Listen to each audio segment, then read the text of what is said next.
কি হলো নাকি? খোকনের মা এত চিৎকার চেঁচামেচি করছো কেন? সর্বনাশ হয়ে গেছে, সর্বনাশ হয়ে গেছে। অনেক খোকন বড় মাখন কেউ সর্বনাশ নেই, হয়ে এত গেছে রাতে দাদা, ওরা অনেক কোথায় বড় গেল? সর্বনাশ হয়ে কিছুই তো গেছে। বুঝতে খোকন পারলাম মাখন না কেউ নেই, কি যে কেউ হলো। নেই। আচ্ছা আচ্ছা, চিন্তা করো না, চিন্তা করো না, আমি বাইরে কি গিয়ে হয়ে দেখছি। গেল? আমি তো ওই দিক থেকে এলাম, ওইদিকে ওরা নেই। কেঁদো না, কেঁদো না, আমি হেরিকেন নিয়ে বাইরে দিয়ে দেখছি। কি এখন হয়ে গেল? কান্নাকাটির সময় নয়, যাও তোমরাও যাও, ভৈরব তান্ত্রিকের কাছে যাও, আমি বাইরেটা দেখছি। খোকনের বাবা হেরিকেন হাটে বেরিয়ে পড়ল। সারা গ্রাম পাড়া তন্ন তন্ন করে খুঁজল। না, এখানেও তো নেই। কোথায় গেল? এদিকটা তো ফাঁকা। যাই ওদিকটা গিয়ে আর একটু দেখি। না, পুরো ফাঁকা। কোথায় গেল ওরা? এদিকে খোকনের মা আর মাখনের মা ছুটলো ভৈরব তান্ত্রিকের কাছে। তার কি হলো? কি হয়েছে বাবা? সর্বনাশ হয়ে গেছে বাবা, খোকন মাখন নেই। চিন্তা করিস না, যা যা যা, তোরা তাড়াতাড়ি যা, গ্রামের শেষ বাড়িটাতে যা। আমি এদিকে যজ্ঞের ব্যবস্থা করছি, দেখা যাক কি করা যায়। অনেক বড় সর্বনাশ হয়ে যাবে না হলে। যা যা যা।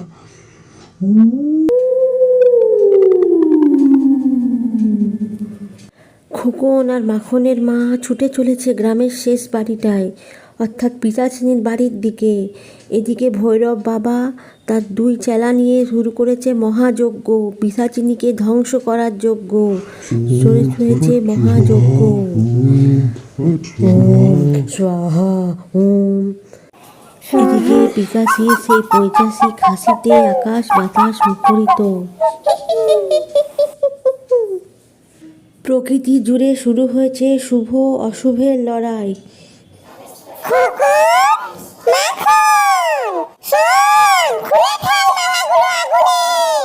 বাবা খুলিস না, খুলিস না, খুলিস না বাবা, খুলে ফেল খোকন মাখন, আমি বলছি খোল। না বাবা না, খুলিস না বাবা, খুলিস না। খোল খোকন মাখন, তবে রে তোদের এত বড় সাহস, মর তবে। কি হয়ে গেল? কি হয়ে গেল? এবার তোর পালা, এবার তুই মরবি। মরার জন্য তৈরি থাক। ভৈরব বাবা আপনি কোথায় বাবা, বাঁচান।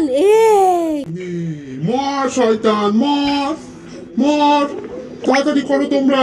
খোকন তাড়াতাড়ি ওইটা তোল আর বাবুনে ফেল। ওর মধ্যে ওর সব ক্ষমতা। বেশি সময় নেই আমাদের হাতে বাবা, তাড়াতাড়ি কর। তারপরে একে আমি বাঁচাবো। তাড়াতাড়ি কর, ও কিন্তু এক্ষুনি উঠে পড়বে। ওকে যতক্ষণ না এই লাঠিটা আগুনে ফেলা হবে ততক্ষণ ওকে মারা যাবে না। তাড়াতাড়ি এই লাঠিটাকে আগুনে ফেলে দে বাবা, তাড়াতাড়ি কর।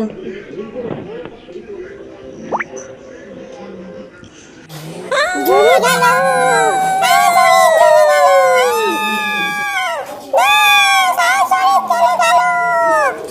আমার দাদা আসলে তোদের ছাড়বে না। চলো চলো চলো, সবাই চলে যায়। অশুভের অন্ধকার শেষ হলো, তোমরা ভালো থেকো, আর পিশাচের ভয় নেই।